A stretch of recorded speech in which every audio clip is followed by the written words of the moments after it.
Hello and welcome. I'm so glad you could join us to talk about how to make the most of the CBLD program.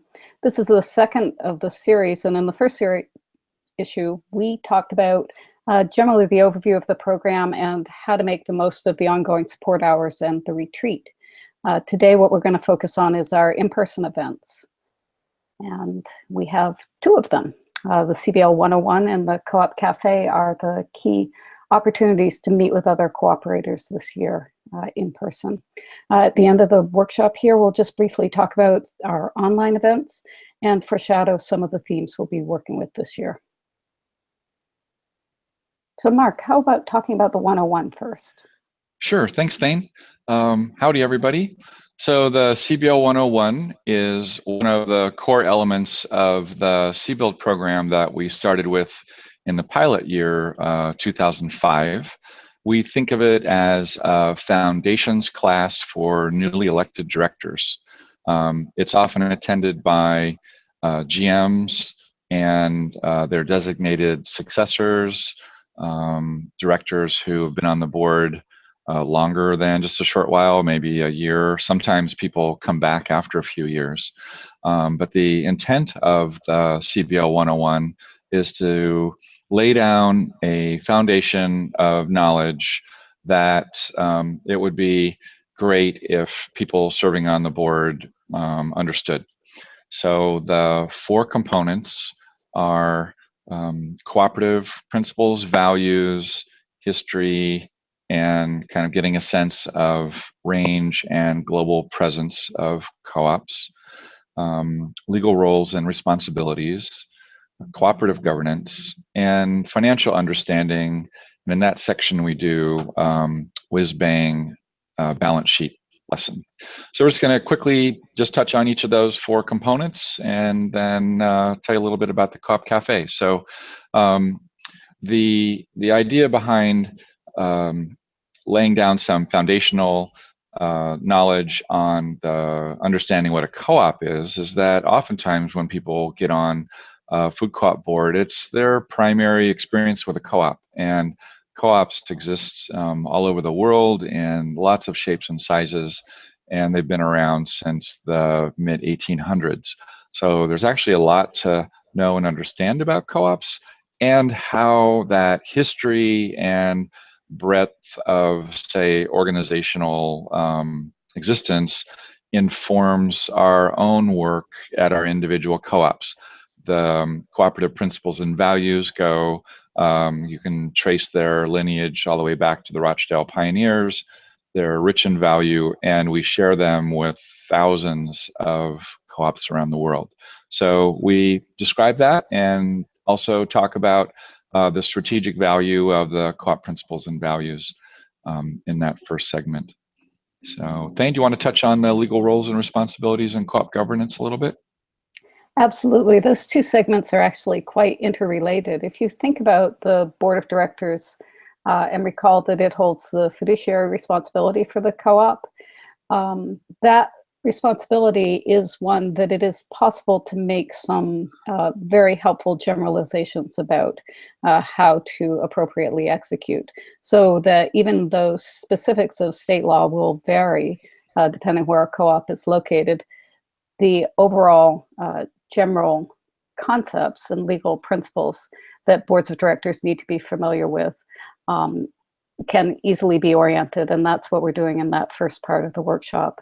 I like to remember to remind boards of directors that making decisions is their primary responsibility and deciding which decisions to make. Right. And so the co-op governance piece follows very logically from a discussion of the legal roles and responsibilities of the board, because there are style points, and governance and leadership are concepts that we are evolving and growing in our co-ops. I really appreciate teaching the co-op governance section because we are continuing to deepen our understanding of governance and what it means to be a cooperative. And those are themes that we explore in the co-op governance section. Yeah, good. A couple of things I would just build on a little bit is that we also talk about and explore the four pillars of cooperative governance. teaming, accountable empowerment, strategic leadership, and democracy, and how those are sitting on that foundation of co-op principles and values that we talked about a second ago. And we also talk somewhat about how policy governance is an operating system that kind of nests within that co-op governance model. So there's a couple of other aspects of those two. Anything else to add on the roles and governance thing? No, I think it flows nicely into what you're talking about, basic financial understanding, because it's That's that right. business of the association and the enterprise both being important in the cooperative structure. That's right. Yeah. So in that last segment, we talk about the value of having financial policies. So from that board's oversight position, that thing was describing that we have some decisions laying out pre-established criteria. And we touch on a little bit about seeing long-term trends in the organization's finances in order to have a good grasp of what's going on. We talk about the three types of financial statements: the income statement, the cash flow statement, and the balance sheet. And then we really do the deep dive into understanding the balance sheet and how it presents the financial condition of the organization. We do that in a pretty fast kind of mini lesson format. And then we have a terrific activity using Legos and actual data from the co-ops in the room to build out the balance sheets using using the Legos. And quite honestly, it's a home run event. CFOs, CPAs, people who really understand finances oftentimes go, "Wow, that was amazing!" And people who aren't familiar with terminology and the concepts in financial statements really advance their understanding of what those tools are intended to provide people. So that's the fourth piece. What else do we say about the 101s, Thane? I think the most important part of the 101 is meeting people from the region and meeting other directors. We welcome and encourage participation, especially by new directors, but experienced directors often also find value from coming to subsequent workshops. And I think it's the networking and cross-pollination, not only between cooperatives, but also between directors of varying levels of expertise and experience that really brings a lot of richness to the day. Nice, nice. What I would add to that is that we think of the value of the session being the richness of the day for the people in the room right then, but also when you think of the CBO 101 as an opportunity for your co-op to send newly elected directors every time there are some, which oftentimes is every year.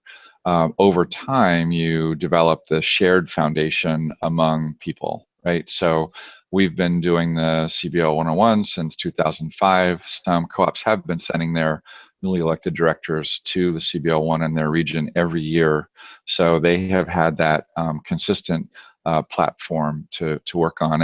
And of course, you still need to do your own orientation, review people to your own practices and procedures, and you know, help people, welcome people into the board environment. But this does create shared understanding in these four key areas that we described today. I'd also just note that it's common to see general managers, both new and experienced general managers, come to these workshops and really get a lot out of it, especially as general managers are beginning to turn over and focus on creating strong succession plans. That is a nice added dimension that the board's key employee is also in the room. Yep, great. And the cost of the CBL 101 is included in the program fee. So we basically just encourage you to send as many people to the session as possible. And that's the decision that the individual co-op makes in terms of who could or should be there. Okay, we're ready to move on to the Co-op Cafe? Absolutely. Cool. So the Co-op Cafe is not a workshop. It's not a training. It's really focused. Been doing this for a number of years, and each year we present a theme, and the theme is new and fresh every year. And within that theme, we present some powerful questions, and the cafe is really time for the people who attend to really push those questions around together. And the co-op cafe, when you think about who should come, it's again has this terrific value of enriching the understanding of people who are in the room, but also equipping those people with new insights and perspectives to really advance the conversation back home in your own co-op. So we have talked about participation as a driving force in our co-ops. We've talked about the value of growing our co-ops. The 2016 theme is embracing change with courageous leadership, because there's just so much going on in societal trends and marketplace shifts and performance of our co-ops to really, require terrific leadership. And next year, we're shifting the theme to co-op impact, co-op participation. And what we mean by that is really hoping to inspire terrific conversations about the impact that our co-ops make in our local communities, number one, and to really create some great stories about that, and to advance the thinking of the people in the room and back home at our co-ops about this impact that we make, because it really is a differentiator between us and all of the other players in the natural foods marketplace. And then the participation element is, and where does that impact really come from? And our goal is to really trace it to individual choices and actions made by thousands of people ultimately, tens of people, hundreds of people. It's not just at the board level, management level, but it includes the full staff and customers and owners. So how can we really develop some new, fresh thinking about how participation is the driver for the impact that really is the value that the co-ops bring in our local communities. So there's a starting place thing. So how would you build on that? One of the things I most appreciate about the cafe is the care that's been put into design. And World Cafe is a model that I think is very powerful for creating conversation around a variety of topics. And so just the experience of being in the cafe and seeing how it is structured, I think gives participants the ability to take those techniques home to their own co-op and create their own events around the issues that are current with them.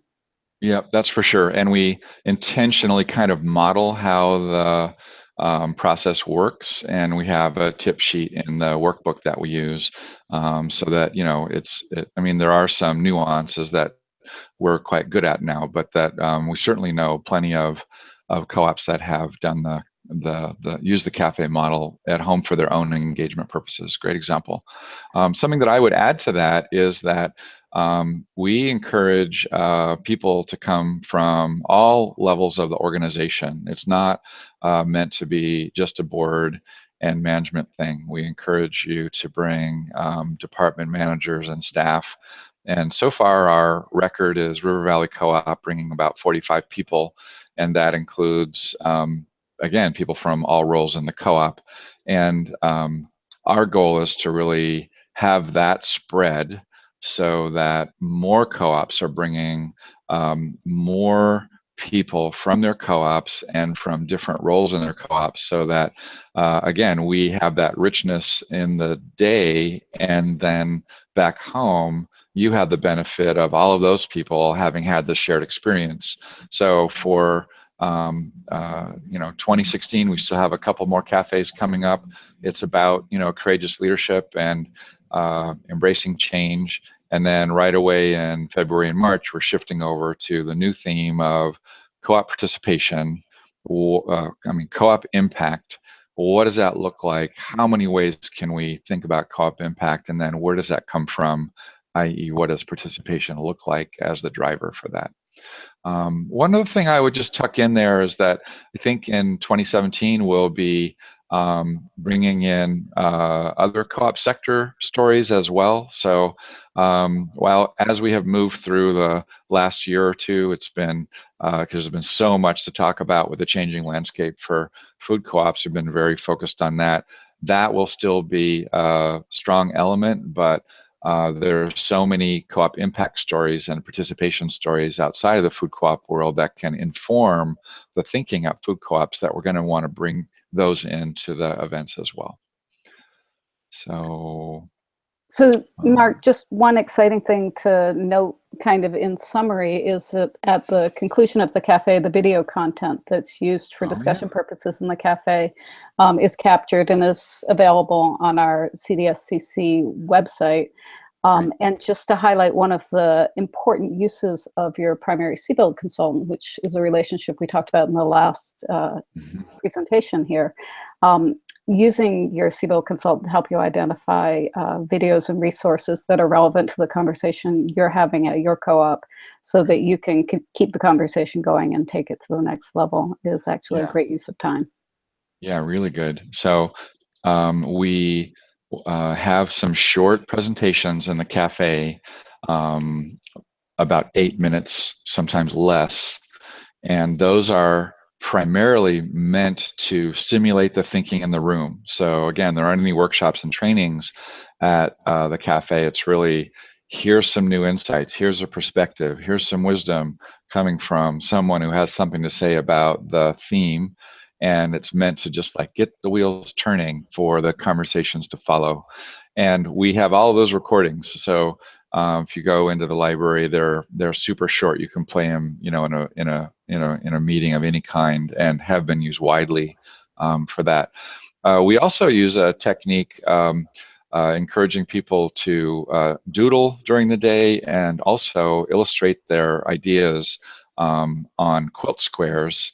And we are then producing really pretty amazing quilts out of the visual representation of a conversation created by the participants in the room. And we're seeing some of those on the screen now. And at the event, we bring forward the quilts from conversations that have happened in other regions. And in the library, the 11 by 17 versions of the quilts are available for download. They're really cool. I think they're frameable.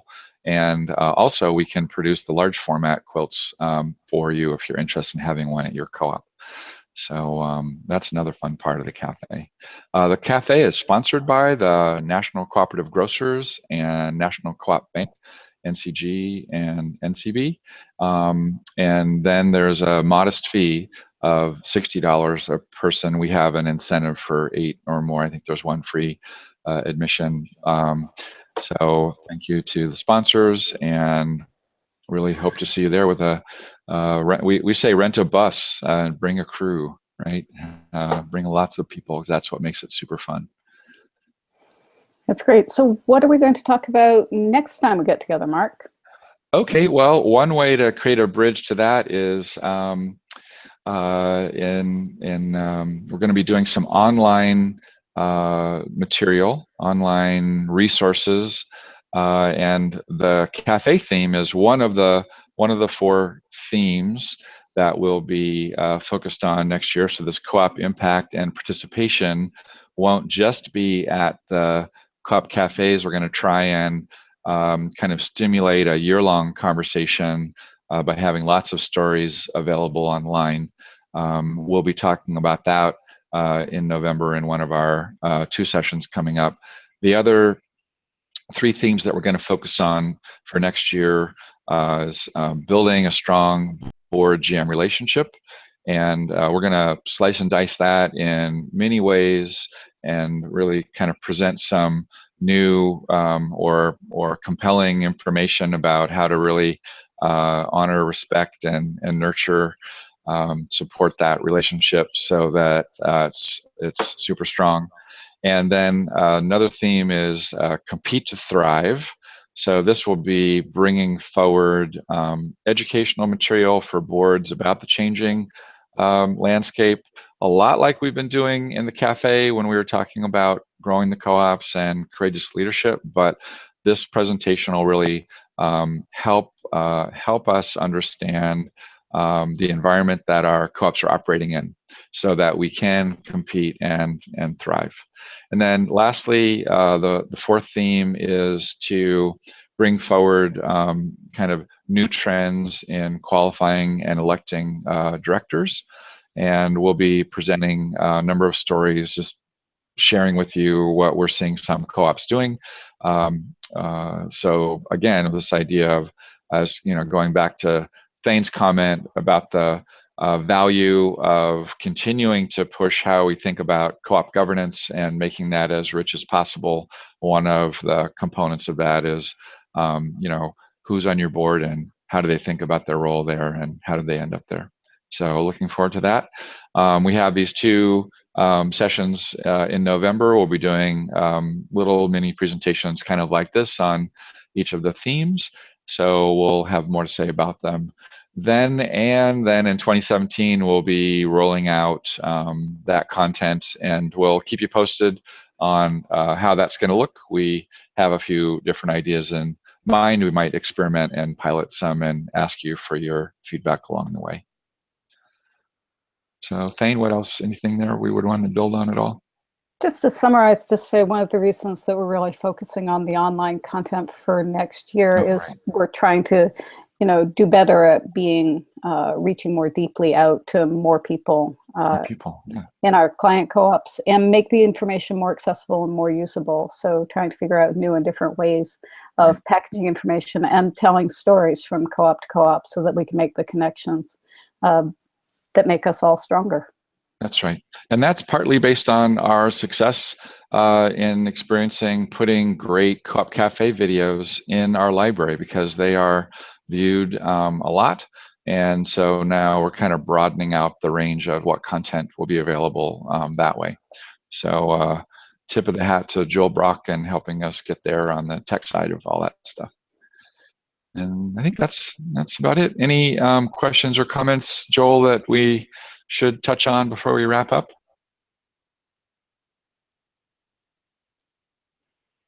No questions came in on the comments, so I think we're clear. Okay.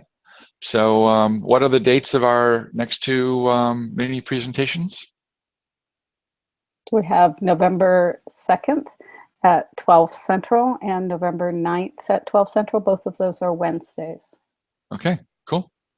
Great. Well, thank you, Thane, and thank you, Joel, and thanks everyone for learning more about our in-person events and hearing a little bit about our themes for next year. And see you soon. Take care.